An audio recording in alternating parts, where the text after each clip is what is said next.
प्यारे बच्चों, गर्मियों की छुट्टियां शुरू हो गई ना। आप सब बहुत एक्साइटेड होंगे।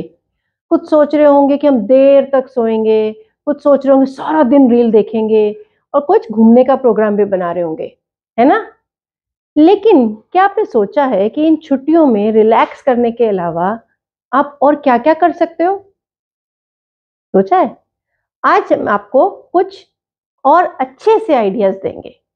तो शुरू करें। रीडिंग? अरे, फिर से हम रीडिंग करें छुट्टियों में भी? हाँ जी। रीडिंग आपको ना सिर्फ आपके वोकेबलरी इंक्रीज करता है, लेकिन उसके साथ साथ रीडिंग से आप एक नई दुनिया में चले जाते हो घर बैठे। तो है ना फायदे की बात। तो सिर्फ 15 मिनट, आधा घंटा रोज निकालो और कुछ भी रीड करो। क्या रीड करें? बुक्स पढ़ो। आप नॉवेल्स पढ़ सकते हो, आप न्यूज़पेपर पढ़ सकते हो, या फिर अपनी सिलेबस की बुक्स, उसमें भी तो कितनी सारी स्टोरीज हैं। मजे लो। खाना बनाना। आप सोच रहे हो ये तो मम्मी का काम है, हमें क्यों बोल रहे हैं? जो भी इंसान जिसको भी भूख लगती है उसको खाना बनाना आना चाहिए, चाहे वो लड़का हो या लड़की। और उसके और भी फायदे हैं। एक तो ये है कि आपको खाना बनाना आता होगा तो अपनी मनपसंद चीजें बना सकते हो। और दूसरा ये है कि कभी भी जरूरत पड़े तो कम से कम खाने के लिए तो आप किसी पर भी डिपेंडेंट नहीं रहोगे। तो है ना फायदे की बात। Global warming. ग्लोबल वार्मिंग के बारे में तो हम सब ने सुना है, लेकिन हम उसको रोकने के लिए क्या कर सकते हैं? आप घर में अपने छोटे छोटे पौधे लगाओ और उनको रोज पानी दो, उनकी देखभाल करो। तो थोड़े ही दिन में उनके सुंदर सुंदर पत्तियां निकलेंगी, फूल निकलेंगे, और आपका एनवायरनमेंट सुंदर हो जाएगा। और बोनस में क्या मिलेगा? ताजी हवा। तो फिर क्यों ना हम एक छोटा सा बगीचा अपने घर में ही बनाएं। इन छुट्टियों में जब भी आप घर से बाहर जाएं, चाहे आप बाजार जाएं, बैंक जाएं, पोस्ट ऑफिस जाएं, या फिर किसी रिश्तेदार के घर घूमने जाएं, तो आप आने के बाद एक छोटा सा पैराग्राफ जरूर लिखें अपने एक्सपीरियंसेस के बारे में। क्या लिखोगे? कि आपको वहाँ क्या अच्छा लगा, या आपको वहाँ पे क्या लगा कि इसमें और सुधार हो सकता है, या आपको अंदर क्या एक्सपीरियंस हुआ, मतलब खुशी हुई, दुख हुआ देख के। तो उसको लिखो। उससे क्या होगा?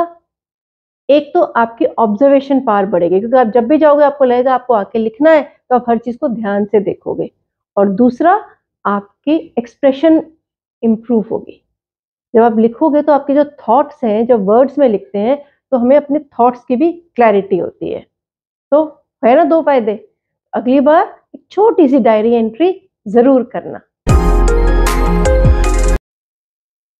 क्या आप अपने खुद के फेवरेट हो ना? तो फिर अपना ध्यान खुद रखो। वो कैसे? थोड़ा बहुत अपनी हेल्थ का ध्यान करके। कैसे? आप करोगे थोड़ी सी एक्सरसाइज दिन में 15, 20, 30 मिनट निकाल के, कोई भी एक्सरसाइज करो। क्या कर सकते हो? आप कोई आउटडोर गेम खेल सकते हो, आप साइकिलिंग कर सकते हो, आप योगा कर सकते हो, या फिर बच्चों का सबसे फेवरेट क्या होता है? डांस।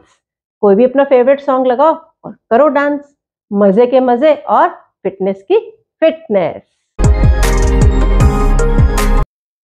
तो चलो आपको एक और अच्छी एडवाइस देते हैं। इन छुट्टियों में थोड़ा सा टाइम स्पेंड करो अपने पेरेंट्स के साथ, ग्रैंड पेरेंट्स के साथ, उनसे बातचीत करो।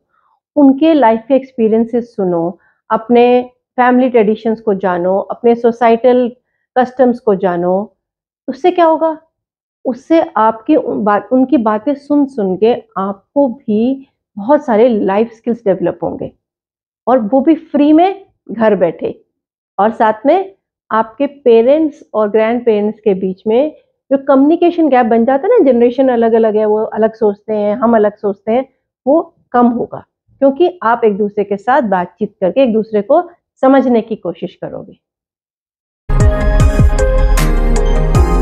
And last but not the least, आपको अपना स्लीप रूटीन का भी ध्यान रखना है। यूजुअली बच्चे सोचते हैं कि छुट्टियां हैं, देर तक सोएंगे, 11 बजे 12 बजे तक। लेकिन उसका क्या नुकसान है? जब स्कूल खुलेंगे आपकी बॉडी क्लॉक डिस्टर्ब हो चुकी होगी, और फिर आपको सुबह उठने में प्रॉब्लम होगी। अगर मम्मी पापा ने सुबह जबरदस्ती उठा के भेज भी दिया तो स्कूल में नींद आएगी। तो इसलिए अपनी बॉडी क्लॉक को मेंटेन करो, सुबह जल्दी उठो और साथ में बोनस में क्या मिलेगा, ताजी हवा और आपकी एक्टिव रहने की आदत। अब देखो, सबको 24 आवर्स ही मिलते हैं दिन के। अब उन 24 आवर्स को आपको कैसे यूज करना है, it totally depends on you, है ना। Enjoy your holidays, relax, do something new and be happy.